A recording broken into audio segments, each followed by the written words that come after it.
वाह भाई वाह, मैं सदके जाऊं हमारे ले झंड कप्तान और हमारे सस्ते डिविलियर। क्या बात है, मॉडर्न डे क्रिकेट लाएंगे और अजीबो गरीब क्रिकेट बना देंगे। पाकिस्तान के क्रिकेट को जो ना चांद पे पहुंचा देंगे। जिन्होंने सेंचुरियां लगा रखी हैं T20 में, उनको बाहर कर देंगे और हम 115 के स्ट्राइक रेट वाले पाकिस्तान टीम को आसमान की बुलंदियों पे पहुंचाएंगे। ले भाई, यूई के सामने नहीं चल रहे। दो भाई, दोनों बर्बादी, दोनों रुसवाई, दोनों नाकामी। एक ने 7 बॉल पे 5 बनाए आज, और दूसरे ने सस्ते डिविलियर भाई साहब ने। एक वो डिविलियर है जो 17 बॉल पे 50 ठोकता था, एक हमारा डिविलियर है जो 17 बॉल खेलकर 14 रन बना के आउट हो गया। ओ जी, आगे सारे बैटिंग करते हैं, हमें आगे नहीं भेजा जाता। ले भाई, हैं 14 ओवर आज इसको मिले खेलने को। टोटल के ऊपर जो पाकिस्तान को पहुंचाया, लेकिन मसला वहीं का वहीं खड़ा हुआ है। मसला ये खड़ा हुआ है कि भाईजान अगर जो है वो आप स्पिनर के अगेंस्ट कुछ नहीं कर पाएंगे तो फिर आप एशिया कप में आपके लिए बहुत मुश्किल हो जाएगी। और ये नजर आ रहा है कि स्पिनर के अगेंस्ट सारे स्ट्रगल कर रहे हैं, जिसकी भी बात कर लो आप वो स्ट्रगल कर रहे हैं।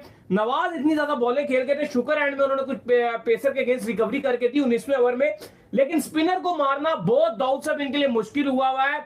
उनके हैदर अली ने भी आज कमाल बॉलिंग की, डिसूजा से इवन 1 ओवर करवा उसने 6 रन दिए। मैं तो डिसूजा से दूसरा भी ओवर करवाता, लेकिन स्पिनर के अगेंस्ट पाकिस्तान फंस रहा है, जो कि पाकिस्तान के लिए बहुत मुश्किल है। और ये बड़े मुश्किल रन किए पाकिस्तान ने यूई के अगेंस्ट। देखो, पाकिस्तान तो फंस गया था। अगर आप देखो तो हमारी पूरी इज्जत मट्टी मलीद होने जा रही थी। इस कंडीशन में अफगानिस्तान 3 स्पिनरों के साथ खेल रही है और हम एक स्पिनर के साथ खेल रहे हैं, उसको भी 12वां ओवर करवाते हैं जाके। इतना हमारा क्रिकेट का स्टैंडर्ड नीचे चला गया। अफगानिस्तान की 9वें नंबर की टीम है, वो हमारे खिलाफ एक्सपेरिमेंट कर रहे हैं, हमें सीरियस नहीं ले रहे। पाकिस्तान टीम के साथ तो एक्सपेरिमेंट किया है, फखर के साथ बहुत किया है, बहुत किए हैं, कभी बहुत 3 पे, कभी ओपन, कभी 4 पे। आपको लगता है टीम में अगर कोई सुतेला क्रिकेटर है तो वो फखर समान है? मैंने कभी आज तक 3 साल मेरे ख्याल से पहले कहा होगा, अगर आपने टीम T20 की बनानी है तो फखर को कप्तान बना दे। उस वक्त मैंने कहा था हारिस को आप एक फेयर चांस दे दे। मुझे लगता है कि वो आप उसको जाया कर रहे हैं। अगर वो पावर प्ले खेल जाए ना तो आपको 65-70 रन कर देगा। उनकी ईगो तो हट गई है पहला मैच हारने के बाद। उन्होंने तो कम बैक कर दिया। क्या पाकिस्तान अब कम बैक करेगा? मेरे ख्याल एग्जाम्पल हमारी क्रिकेट है कि अगर किसी ने क्रिकेट खराब करनी हमारी तरह चलाएं। आप साइम अयूब को ऑलराउंडर बनाने के चक्करों में उसकी बैटिंग सारी खराब हो गई है। तो एक प्रोसेस है जो इंडिया विराट कोहली जाने के बाद भी उनको फिक्र नहीं है कि विराट कोहली क्यों चला गया। Too many allrounder. और बैटर्स की तो बस मुझे गुस्सा ही आ रहा है कि बैटर्स को क्या बोला जाए। यहाँ पर बैटर्स को क्या बोला जाए? आप लोग बता दो भाई। बैटर्स को ये बोला जाए, बैटर्स के साथ जो है वो कोई और बात कर ली जाए, या बैटर्स को कुछ समझा दिया जाए भाई कि आप लोग इस तरह से कर लो, इस तरह करोगे तो कौन आएगा। ठीक है, ये भी मैं आपको बता दूं। तो बहरहाल बड़ा मुश्किल और बड़ा ही कुछ अजीबो गरीब सिचुएशन में आ गई है पाकिस्तान की क्रिकेट यार। और एक बार फिर, लेकिन बहरहाल आखिर में जो पिटाई हुई है, 171 रन पाकिस्तान कर चुका है। 171 रन्स किए हैं पाकिस्तान ने, कोई कम रन्स नहीं होते। लेकिन मैं कह रहा हूँ ना कि यूएई अपने तजुर्बे से मुझे लगता है कि ज़्यादा मरा है, वरना अदरवाइज जो है ना इनकी जो पोजीशन है वो स्ट्रॉन्ग है। अपने आप को फेक सेल्फ बिलीव अगर आप लोग अपने आप को देना चाहते हैं कि पाकिस्तान ने इवेंचुअली 172 का टोटल यहाँ यूएई को दे दिया और फखर जमान ने कम बैक कर लिया है, 77 रन बना लिए हैं, आखिरी 5 बॉलों के ऊपर 5 कंसेक्टिव चौके मारे हैं। मुझे तो अब्दुल रज़ाक याद आ जाते हैं जब पाकिस्तानी कलर्स में से कोई 5 चौके मारता है, लेकिन अब्दुल रज़ाक ने मारे थे ग्लेन मैकग्रा को और ऑस्ट्रेलिया में। ये मारे हैं मोहम्मद जवादुल्लाह को यूएई के अंदर।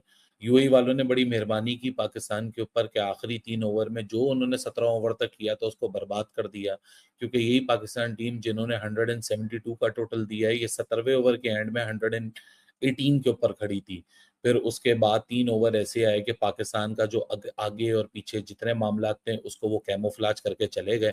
लेकिन आप लोग कैमोफ्लाज मत होइएगा, क्योंकि यूएई के खिलाफ जिस तरीके से आज हमने बैटिंग की अप्रोच की, स्पेशली हमारे टॉप ऑर्डर बैटर, मतलब it was so horrible, it was so pathetic. अफसोस की बात है, मतलब लिटरली इसके ऊपर आप कोई मतलब ये यूएई तो ये रन हो गए भाई साहब, ये आखिरी में 3 ओवर हो गए तो ये रन आपको आ गए। जी, पाकिस्तान 171 रन बनाने में कामयाब हो गया है यूएई के खिलाफ।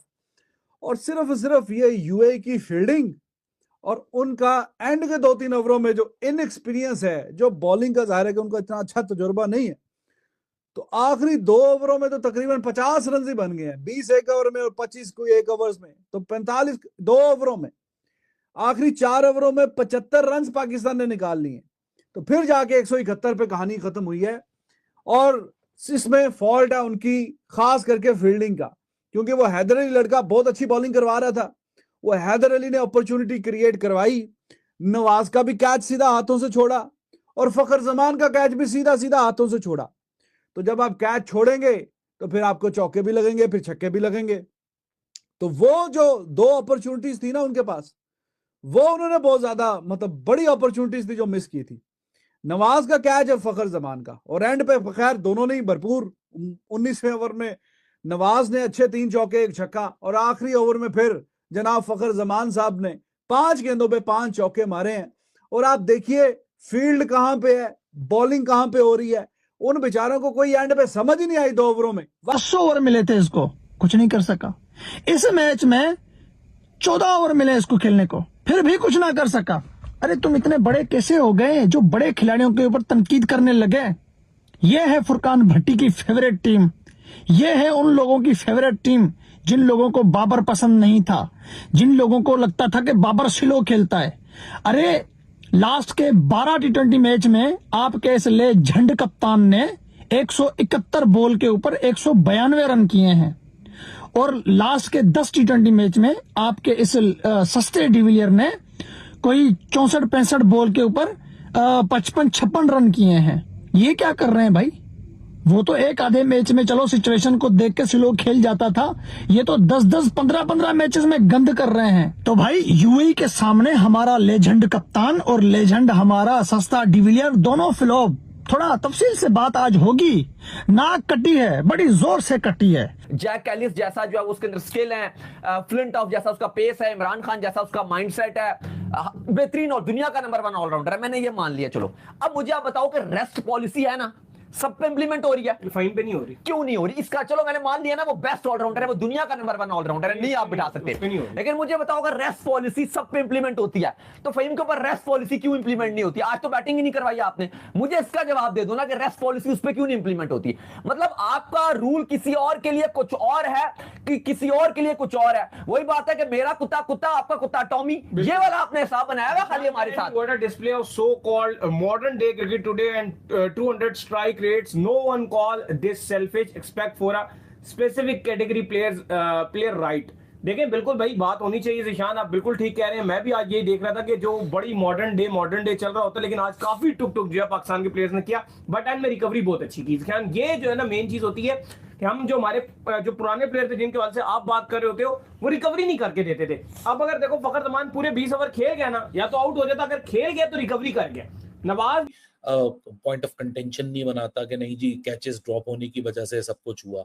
लेकिन ये आखिर में भाई साहब मैं बोलूंगा कि यूएई की बॉलिंग जिस तरह डेथ के अंदर प्रेशर के अंदर आई है, मतलब 42 और 53 रन आखिरी 3 ओवर में देके चले गए, तो ये उन्होंने अपना सब कुछ अच्छा खासा काम पाकिस्तान के हक में यहाँ बना दिया। वरना यूएई आज पाकिस्तान को, शोएब अख्तर ने बोला था कि पाकिस्तान शायद अफगानिस्तान के खिलाफ 130 नहीं बना पाएगा, वो तो उनकी प्रेडिक्शन शायद गलत होगी, लेकिन यूएई के खिलाफ बोल देते तो काफी हद तक शायद वो यूएई भी मोटिवेट हो जाती। यूएई ने आज पाकिस्तान को ये रन बनवाए हैं, ये पाकिस्तान ने रन बनाई नहीं है। ये फखर जमान को पहले भी कर सकते थे, पकड़ सकते थे, 1 रन आउट, बहुत sloppy fielding, 2 drop catch chances. ये फखर जमान को ना जाके आज खाना वाना खिलाना चाहिए मैच खत्म होने के बाद यूएई वालों को, कि कहने को दिखाने को 77 रन आज फखर जमान ने बना ली हैं, और आप फखर जमान के 77 रन देख के बोलेंगे ओए फखर जमान फॉर्म में आ गए, बीवेयर इंडिया, रेडी हो जाओ हमारे। यार क्या सफोकेटिंग बैटिंग थी इस बैटिंग के साथ। लिटरली मुझे तो होप जो बनती जा रही थी मेरी इस टीम के साथ, वो हर गिरते विकेट के साथ ना मेरी वो होप खोती जा रहा हूं मैं आहिस्ता। स्ट्रॉन्ग है ये 155-60 रन पर ये फेवरेट्स थे। ये जो एक्स्ट्रा 10-15 रन बने हैं ना, ये 10-15 रन आपको कुछ ना कुछ आपको एक दे रहे हैं, फेस सेविंग दे रहे हैं, जो मुझे नजर आ रहा है। पहला रन पाकिस्तान ने अब बहुत अच्छे कर दिए। फखर जमान कहीं ना कहीं प्रोग्राम सुन लेते हैं या उन्हें कोई बता देता है, क्योंकि मैंने कहा कि एक सीनियर प्लेयर है, आप मेथड से ही क्रिकेट नहीं खेलते। तो आज उन्होंने बड़ा ही विकेट पर सर्वाइवल गेम खेला, बाद में वो काम आया। जब ये वापस पेसर आया, खुसूसन जवादुल्ला की पिटाई लगी है, दूसरे की लगी है, जब स्विंग खत्म हुआ तो आपने मारा। लेकिन अर्ली पार्ट में आप देखें कि जिस तरह साइम अयूब डिसमिस हुए, अब आपको बुरा लगे या अच्छा लगे, भाई आप उसे मोटिवेट करने के लिए उसे ये सब बोलो कि भाई तुम, मतलब तुम्हारा कंपैरिजन किस चीज से होगा, कौन से आदमी से तुम्हारा कंपैरिजन किया जाए भाई टीम में रखने के लिए। आखिर ऐसा कौन सा आदमी है, वो आदमी बता दो भाई। क्या यार इस आदमी से तुम्हारा कंपैरिजन कर लें तो तुम्हारे मामलात हो जाएं। लेकिन कंपैरिजन भी नहीं बन रहा ना बहुत साइम अयूब का, बिल्कुल भी नहीं बन रहा साइम अयूब का कंपैरिजन। मतलब यार ये अगर अभी बचाता नहीं, ये नवाज नहीं बचाता या फखर नहीं बचाता, अब नवाज ने एहसान थोड़ी किया।